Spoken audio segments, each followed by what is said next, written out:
Hey all, Bill Greenberg with PhoneScholar.com. Today is Friday, April 22nd, and yes, we have made it to the end of the week, and I know somebody complained about that last time, but I don't know why it was a real long week this week. Maybe because my son was home all week with spring break, and I was tooling him around. So it just seemed like a real long week, but we are here. It's Friday, and got some good stuff going today. So got partials here that I'm going to talk about, summaries, whatever you want to call them. But check out the entire articles at www.phonescholar.com. Like me at Facebook and at PhoneScholar, and Twitter. Follow me on Twitter at PhoneScholar. And away we go. First item I have on there, Ipad2 versus BlackBerry Playbook video. And John over at Techno Buffalo did a tremendous video. I really like the way he did this. Hands-on enough. It was 17 minutes, which a lot of times these videos, some of the other guys do 2 parts and take forever. There's going to be more of these, I guarantee it. But this was a tremendous video. He tested 8 key categories: the browser, screen, text input, apps, the operating system, the design, the camera, and the potential going forward. And you know, Ipad2 versus Playbook. The Playbook has been getting a lot of bad press and a lot of not necessarily problems, but things they left off and things like that. And of course the Ipad2 has had nothing but mostly wonderful things.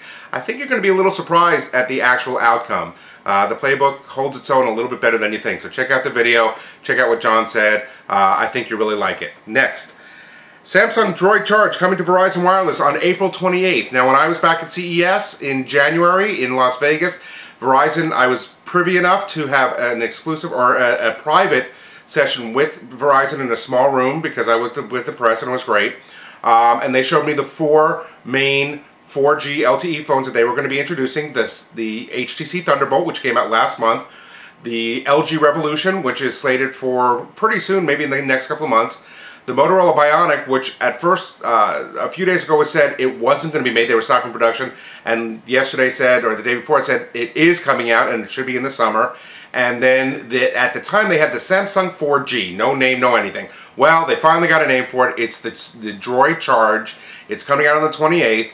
Some of the specs: 4.3-inch Super AMOLED screen, really bright, 8 megapixel rear camera, 1.3 front. It's a 1 gig single core, which you know, could be a killer nowadays. But 1 gig single processor. HTML5 browsing. It's going to come out with Froyo 2.2, Android 2.2, not Gingerbread right away, and it does have the Samsung Swipe.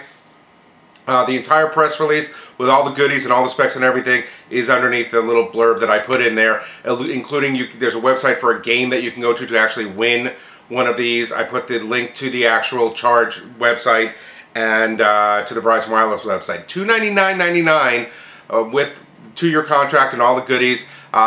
Sounds like it's a little more expensive than the others, but this is in line with the iPhone $299.99, iPhone 4. So a few other extra goodies, and also, of course, still the $30 unlimited plan. So you might want to get that as soon as possible because they are Verizon saying midsummer that is going to change.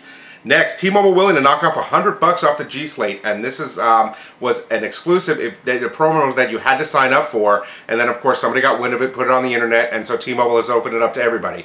The stipulations are you have to order it over the phone, no online. I don't believe it's in the store. There's a promo promo code that you give to them, which is in the article, so you can check that out. Or if you click on the picture that's in the article, it'll show you exactly how to do it, with the phone number and everything, but you do have to call them.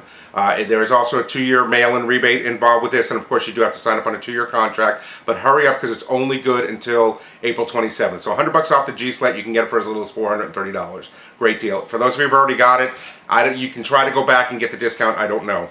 Next, Samsung sues Apple. Now, this goes under the category of, you know what, we have so many lawyers on retainer, we're paying them anyway, let's use them. And I have to tell you, I used to use that, and it sounds like a bit of a crappy thing to say, but when I had really, really bad customers on me when I was working with big companies, Verizon, Best Buy, Circuit City, and they'd go to me and say, I'm going to sue you guys. And I'm saying they had to get me to the point where they were really, really bad customers. And I used to say, you know what, that's terrific because, you know, we have so many lawyers on retainer, we're paying them anyway, this way we get to use them. And most of the time that would diffuse the person and we'd be able to discuss it afterwards. Sometimes I would get something thrown at me, but that was, but this definitely goes under it. Well, last week, Apple, or a few days ago, Apple sued Samsung, so now Samsung, ipso facto, is going to sue Apple. And they're claiming patent infringements. They're suing them in different countries. I don't know how all this works. It's better explained in the article, but there's Seoul, Tokyo, and Mannheim, Germany, that they're saying they committed patent infringements on things like data transmission errors, tethering, and reducing power consumption. Now, remember, these guys are business partners.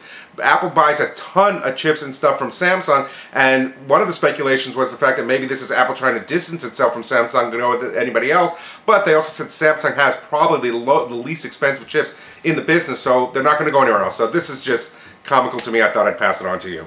Next, under categories, T-Mobile, how to root your Sidekick. If you got a Sidekick, you want to root it, there's step-by-step instructions. I also put a link in how to root the G2X. These are not from me, these are from XDR Developer. Those guys are excellent at that, but all step-by-step. The G2X is almost a one-step process, so very easy if you want to root it, so go ahead and check that out. And lastly, under BlackBerry, Playbook first day sales.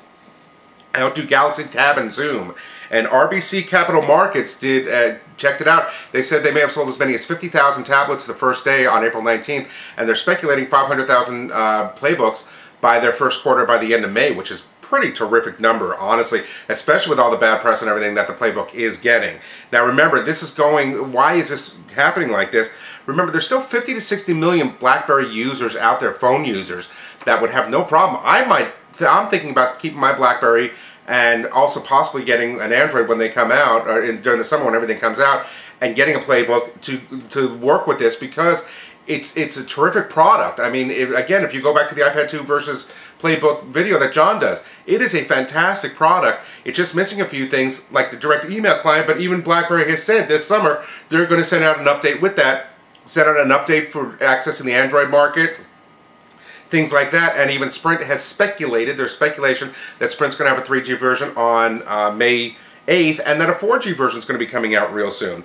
So Verizon has basically said they're not going to be carrying it as of now, but of course they're going to keep real mum on this. So it is a terrific unit. If you have a chance, I would go over to Best Buy and play with it, see what you think. That's all I got for today. I hope you have a great day, and I hope you have a really great weekend. Happy Easter to all of you who celebrate that, and I will talk to you on Monday.